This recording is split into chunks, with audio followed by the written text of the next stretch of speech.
Welcome to my channel, The Magic of Stories. Let the magic begin. एक दफ़ा का जिक्र है, दूर पहाड़ों के पार नूरिस्तान नामी एक खूबसूरत रियासत थी। इस रियासत की शहजादी का नाम था इरा। इरा न सिर्फ खूबसूरत थी बल्कि बहुत नेकदिल, रहमदिल और दूसरों की मदद करने वाली थी। शहजादी इरा को फूलों से, परिंदों से और गरीब लोगों से बहुत मोहब्बत थी। एक दिन नूरिस्तान के बादशाह ने ऐलान किया, जो कोई रियासत का सबसे कीमती खजाना ढूंढ लाएगा, इसे इरा से शादी करने की इजाज़त होगी।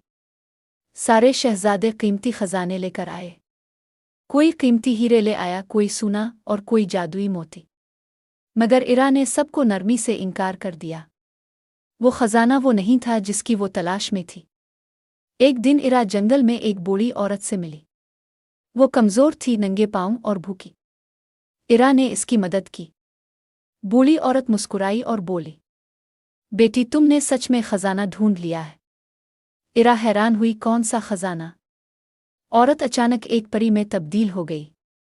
वो औरत कोई आम औरत नहीं बल्कि एक जादुई परी थी। परी ने कहा, तुम्हारा रहमदिल दिल, दूसरों की खिदमत और मोहब्बत ही असल खजाना है। तुम जैसी शहजादी ही दुनिया की सच्ची रानी बनती है। उसी वक्त आसमान से रोशनी उतरी और इरा के सच्चे दिल की बदौलत रियासत को अमन, खुशहाली और मोहब्बत मिल गई। सबक: हकीकी खजाना सोने या हीरों में नहीं बल्कि हमारे नेक दिल, मोहब्बत और दूसरों की मदद में है।